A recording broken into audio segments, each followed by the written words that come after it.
हमने देखा कि देविका के ससुराल के आदमी औरतों को घर के अंदर नहीं आने दे रहे हैं।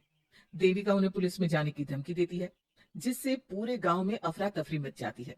तभी गांव का एक आदमी सरपंच को बुलाकर ले आता है। सरपंच उनके घर के बाहर का नजारा देखकर कहते हैं। जोगिंदर जी, ये आपके घर की औरतों ने कैसा हंगामा मचा रखा है। आपका घर तो संस्कारों की मिसाल था, लेकिन ये मैं क्या देख रहा हूँ। आपके घर की किसी औरत ने घूंघट नहीं कर रखा। सरपंच जी, हमारे घर की औरतों को इस देविका ने बहकाया है। हमने पहले ही इन सबको चेतावनी दी थी कि अगर ये घर से बाहर गई तो हम इन्हें घर में नहीं आने देंगे। अब ये देविका हमें धमकी दे रही है कि पुलिस को बुलाएगी। क्या? पुलिस? इस गांव का बरसों पुराना इतिहास रहा है। इस गांव में कभी पुलिस नहीं आई। गांव के सभी फैसले हमने मिलजुल कर किए हैं। जोगिंदर, तुम्हारे घर का फैसला पंचायत करेगी। सरपंच जी, आपने ठीक कहा। पंचायत दोनों तरफ की बातें सुने और जो भी फैसला पंचायत करेगी वो हमें मंजूर होगा। तो ठीक है, आज दोपहर को सभी गांव की चौपाल पर इकट्ठा होंगे और वहीं तुम्हारे घर का फैसला होगा। सरपंच वहां से चला जाता है। घर के आदमी घर के अंदर जाकर दरवाजा बंद कर लेते हैं और घर की औरतें वहीं घर के बाहर पेड़ के नीचे बैठ जाती हैं। तभी विमला कहती है। देविका बहू, तुम्हें भूख लगी होगी ना? नहीं माँ जी, मुझे भूख नहीं लगी, मैं ठीक हूँ। बहू, तेरा बच्चा छोटा है अभी, तुझे भूखा नहीं रहना चाहिए। वीना, सुजाता, जाओ पास में जो पंडित जी का बाग है ना, वहां से कुछ फल तोड़ लाओ। वीना और सुजाता पास के बगीचे से खूब सारे फल तोड़ कर ले आती हैं। सभी औरतें फल खाती हैं। तभी देविका कहती है। आप सब घर से बाहर निकली, घूंघट उतार दिया तो इन मर्दों की इज्जत चलेगी, लेकिन हम सब घर के बाहर भूखे प्यासे बैठे हैं। इस बात पर इन अहंकारी मर्दों को शर्म क्यों नहीं आ रही? हाँ देविका, तुम ठीक कह रही हो। अगर हम मर भी जाए ना, तब भी इन मर्दों के लिए इनके बनाए गए नियम कानून ही अहम रहेंगे, हम नहीं। सुजाता भाभी, मुझे तो सबसे ज्यादा सचिन पर गुस्सा आ रहा है। उसने मुझसे लव मैरिज की थी, क्या क्या वादे किए थे कि मेरा साथ कभी नहीं छोड़ेगा, और आज उसने मेरा साथ छोड़ दिया। अपने बच्चे को एक बार भी नहीं देखा उसने। देवी का वो शुरू से ही ना डरपोक रहा है, लेकिन इन सारी बातों को छोड़ो। मुझे तो इस बात की चिंता हो रही है कि पंचायत में न जाने क्या फैसला होगा। पता नहीं वो इंसाफ करेंगे भी या नहीं। वीना दीदी, आपको अभी भी पंचायत से इंसाफ मिलने की उम्मीद है? अगर इस गांव की पंचायत में सच में इंसाफ करने की भावना होती तो सरपंच जी अभी हमें घर के अंदर जाने देते। देखा नहीं, कितना जहर उगल कर गए हैं हमारे खिलाफ। तो बहू, अब हम क्या करेंगे? पंचायत तो हमारे खिलाफ ही फैसला सुनाएगी। पहले तो हम अपनी सारी बातें रखेंगे। अगर ये लोग नहीं माने तो आपको वही करना होगा जो मैं कहूंगी। लेकिन एक बात आप याद रखना, किसी भी सूरत में हम झुकेंगे नहीं, क्योंकि हम सही हैं। देविका सभी औरतों को समझा रही थी। तभी वहां एक गांव वाला आता है। आप सभी को पंचायत में बुलाया है। उस गांव वाले की बात सुनकर सभी औरतें पंचायत में पहुंचती हैं। वो देखती हैं कि उस पंचायत में सारा गांव इकट्ठा हो गया है। बहुत सारी औरतें लंबे लंबे घूंघट करके वहां आई हुई हैं। तभी पंचायत की कार्यवाही शुरू की गई और घर के आदमियों से पूछा गया कि वो घर की औरतों को घर में क्यों नहीं रखना चाहते। हमारे घर की औरतें ना तो घूंघट उतारती है और ना ही किसी डॉक्टर से इलाज करवाती है, और हमारे मना करने के बाद भी इन सब ने घर से बाहर कदम रखा, हमसे ऊंची आवाज में बात की। हमने इन सबको चेतावनी भी दी, लेकिन इन्होंने हमारी बात नहीं सुनी। अब यह सभी औरतें हमारे घर में नहीं रह सकती। अब औरतें अपना पक्ष रखें। ये कानून की किस किताब में लिखा है कि औरतों को घूंघट करना चाहिए? और अगर मेरे ससुराल की औरतें मुझे डॉक्टर के पास ना लेकर जाती तो ना मेरा बच्चा जिंदा बचता और ना ही मैं। लेकिन दाई अम्मा से हम इलाज करवा रहे थे ना। दाई अम्मा को कुछ समझ में नहीं आ रहा था।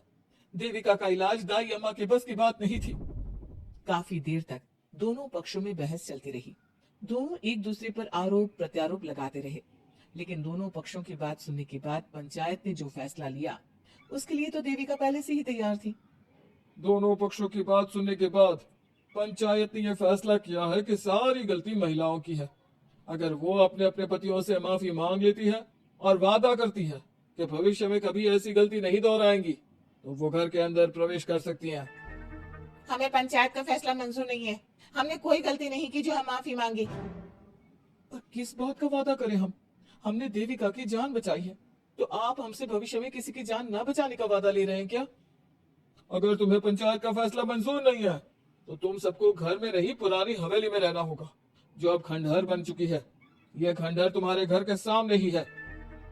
सरपंच जी, आपका फैसला सही नहीं है। एक बार और सोच लीजिए इस फैसले के बारे में। ओ शहर की छोरी, 4 किताबें क्या पढ़ ली, हमें सही गलत का पाठ पढ़ाएगी। तुझे पता नहीं कि पंचायत का फैसला यहाँ सदियों से चलता आया है और लोग उसी को मानते आए हैं। अच्छी तरह जानती हूँ सरपंच जी। अगर मैं चाहूँ तो आपके इस फैसले को कोर्ट की चौखट तक ले जा सकती हूँ। पुलिस को बुलाकर अभी घर के अंदर जा सकती हूँ। पंचायत और घर के आदमियों की शिकायत पुलिस में कर सकती हूँ और अपने बच्चे को उसका हक दिलवा सकती हूँ। लेकिन नहीं, मैं ऐसा नहीं करूंगी। मैं उसी खंडहर में रहूंगी और इस गांव के आदमियों को दिखा दूंगी कि औरत खंडहर को भी महल बना सकती है, और वो भी बिना किसी आदमी की मदद के। सारे गांव की औरतें देविका की बातें सुनकर हैरान हो जाती है। उनका जीवन घूंघट और घर की 4 दीवारी के बीच में ही था। कोई औरत अपने हक के लिए पंचायत से भी टकरा सकती है, ये बात उन्होंने पहली बार सुनी थी। अब देविका घर की औरतों के साथ खंडहर में चली जाती है। माँ जी, ये खंडहर तो काफी पुराना है। भाभी, खंडहर पुराने ही होते हैं। मुझे तो डरावना भी लग रहा है। मैं डर की वजह से कभी इस खंडहर के आसपास भी नहीं आई, लेकिन मुझे क्या पता था कि एक दिन इसी में रहना पड़ेगा। ये तो टूटा फूटा भी पड़ा है। माँ जी, एक काम करते हैं, ये खंडहर तो काफी बड़ा है, इसलिए एक हिस्से की साफ सफाई करके उसे ही रहने लायक बना देते हैं। बाद में धीरे धीरे पूरा खंडहर ठीक कर लेंगे। हाँ बहू, तुम ठीक कह रही हो। विमला भाभी और मैं इस खंडहर के टूटे हुए हिस्सों पर मिट्टी और ईंटें लगा देते हैं। सुजाता और वीना, तुम साफ सफाई कर लो। सभी औरतें मिलकर खंडहर के एक हिस्से को सुधारना शुरू कर देती है और काफी देर तक मेहनत करने के बाद वो उस हिस्से को काफी हद तक अच्छा कर लेती है। और इसी तरह रात हो जाती है। सभी औरतें बैठकर बात करती है। माँ, हमने इस खंडहर को घर तो बना दिया है, लेकिन ये घर चलेगा कैसे? हाँ माँ जी, मैं भी यही सोच रही हूँ। और हम सब तो बड़े हैं, गर्मी सर्दी भूख कुछ भी आसानी से बर्दाश्त कर सकते हैं। लेकिन देविका का बेटा बहुत छोटा है, उसे तो हमें अच्छी तरह से पालना होगा ना। मैं भी यही सोच रही हूँ कि आगे हमें क्या करना चाहिए। कम्मो और मैं मिलकर मिट्टी का चूल्हा और मिट्टी के बर्तन बना देते हैं।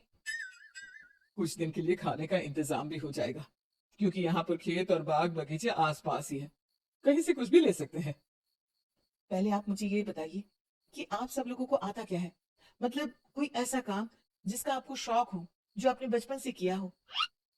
बहू, तेरे दिमाग में चल क्या रहा है? माँ जी, बहुत कुछ चल रहा है। बस अब हमारा सारा ध्यान इस बात पर होना चाहिए कि हम अपने लिए अच्छे से अच्छा क्या काम कर सकते हैं। आप सब हिम्मत से और समझदारी से काम लो, फिर देखना हम इस खंडहर को भी महल बना देंगे। इसके लिए सबसे पहले हमें आत्मनिर्भर बनना होगा। देविका सभी को समझा रही थी, तभी उसका बेटा रोने लगा। उसने अपने बेटे को गोद में उठाया और उसे चुप कराने लगी। अब देविका के सामने सबसे बड़ी चुनौती थी कि वो किस तरह से ससुराल की औरतों को आत्मनिर्भर बनाए और किस तरह से अपना घर चलाए। हमारे प्यारे दर्शकों, अब आप बताइए, देविका और घर की सभी औरतों ने अपने पतियों से माफी ना मांगकर सही किया या गलत? क्या उनका खंडहर में रहने का फैसला सही था? अब देविका को क्या कदम उठाना चाहिए, हमें कमेंट में जरूर बताना। हमारी कहानी को लाइक, शेयर और चैनल को सब्सक्राइब करना मत भूलना।